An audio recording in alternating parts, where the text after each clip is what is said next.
Now, a lot of times with the empty chair technique, and I've utilized that a lot in sessions in terms of talking to your younger self. How would you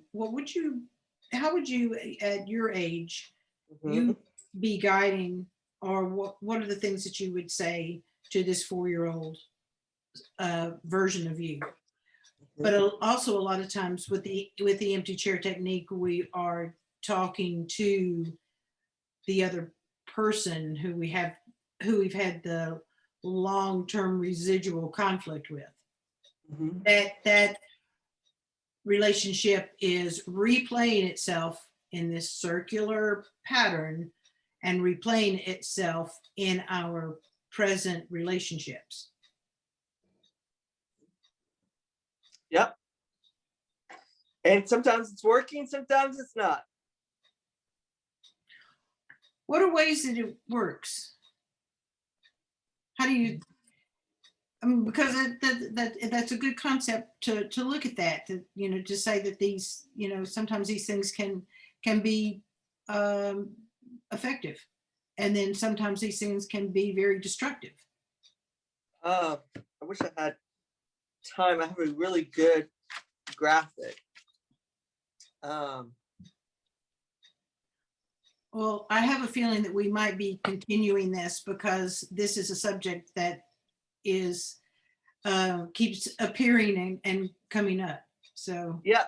So this is something that I struggle, that comes up a lot with my clients, is a lot of times they start to see that there's another pattern that they can work with or implement new behaviors, and they might automatically just throw out the other one, the one that they've had since they were 3 years of age. can you just give a It's, generic example? yeah. So let's say, let's go back to my woman, the woman who likes to carry it all, Mhm. and she might instead, now she has decided, I'm going to choose me. And so what she might start to do is, now she kind of goes overboard on the other side, where she's constantly choosing her, and she's not making room for others in her life that she really cares about. And so she may decide to attach to that and not be present with somebody that she needs to be present with. There isn't a connection there anymore. She's decided to put a barrier in that connection. So you're saying in terms of drawing the boundaries and developing another part that you were talking about, they go to the extreme. Right. It's like one or the other.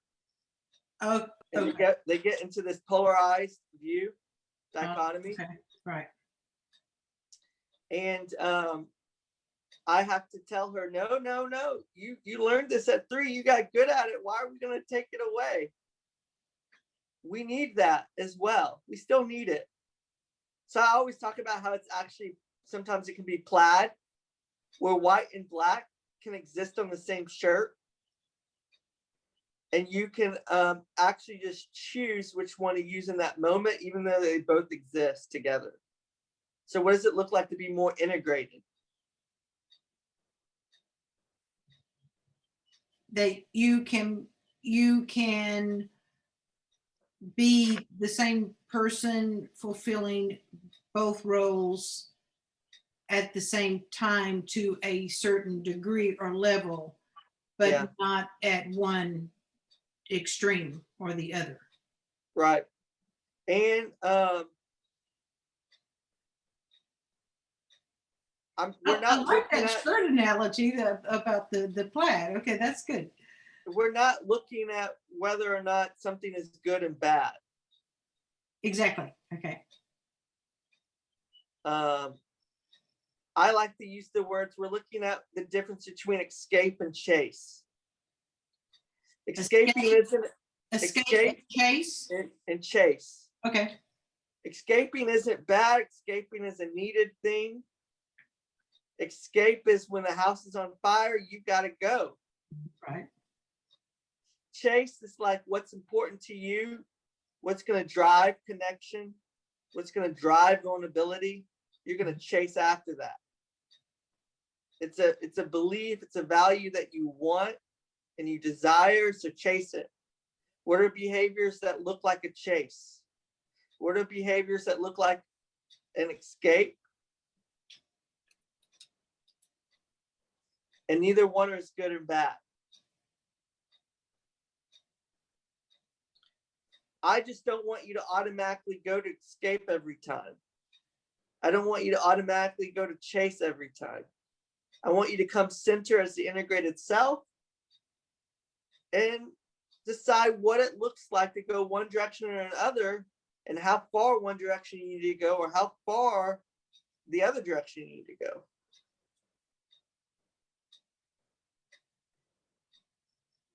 So the moral of the story is finding your authentic self. That's right. Now, obviously, we can't get to that point if you don't feel safe, if your needs aren't being met. You know, we've got to go up the hierarchy. Right. Getting that to that point isn't doable if your needs aren't being met in the moment, and if you don't feel safe, and if you don't feel loved, cared for.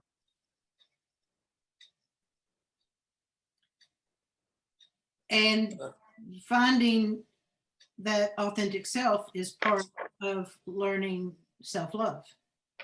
Right. That's right. Now, it's like putting on your oxygen mask before you put someone else's oxygen mask on. Right. Oh, they talk about it in the plane, right? Like you got to put yours on first before you can help others. Before you put it on your child, yes. Yeah. Yeah. So, yeah. So it's work, and it's usually uncomfortable. But I'm always amazed to see what shows up. It's not uncomfortable for me. I love it. But I say a lot of my clients, you know, they don't want to sit through a feeling of uncomfortableness, but it's just like physical therapy. Physical therapy isn't comfortable.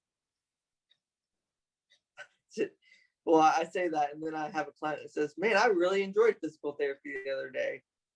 Great. Physical therapy does become comfortable once they get through the frozen muscles and or joints, or you know, but physical therapy is a very good physical therapist slowly take you there.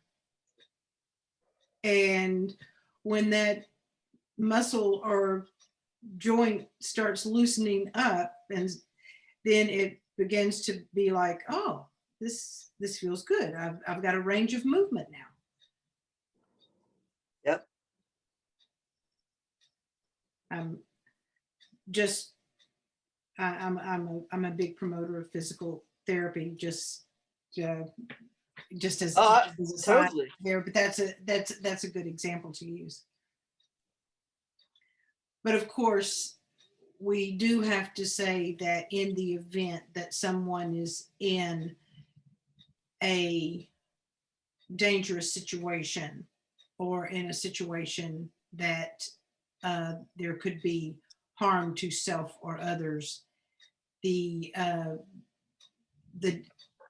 danger has to be removed, or the person has to be removed from the situation. Yep. So a person cannot even attempt to find their authentic self or love or the things that they need if they are in an abusive relationship or in an abusive home. And substance abuse also is an issue.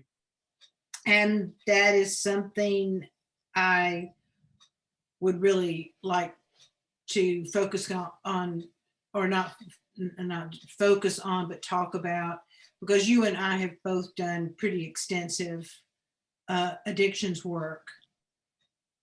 And we see that circular pattern so often, just specifically in addictions of I'm going to quit, the guilt that comes on, and being able to lay it down for a period of time, and then the collecting of stamps again, and I use the collecting of stamps in terms of collecting situations and feelings and other things that people are doing that really bother you, that bring you around to saying, I've got to use. Yep. And trauma is another one of those things that is really good at breaking or allowing a relapse. Right.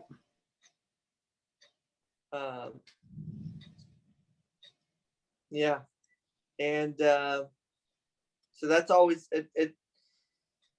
I guess in research we found that, you know, it is very rare that I've met somebody that has substance use disorder or that abuses substances. It's very rare if I encounter that person and they are not, they have not had trauma. Most of the time, trauma and substance abuse have a very strong link. And that is, and that's a whole nother conversation. It is, and it's something that we can move toward. But and then I would also throw in the genetic component. I'm not sure what your feelings are on that, but that's something that's out there to consider in terms of, yeah, that's a whole new topic in terms of addictions, but the patterns are very significant in terms of looking at addiction. I would like for us to look at how you go about helping a person finding their authentic self in your work, and some of the things that I do in my practice in terms of helping the person finding their authentic self. So we're looking at identification. So basically learning to describe precisely what are the things that we do that are in this circular pattern of behavior. I love the way you look at it from a positive perspective. And some of these things how did you get so good at it?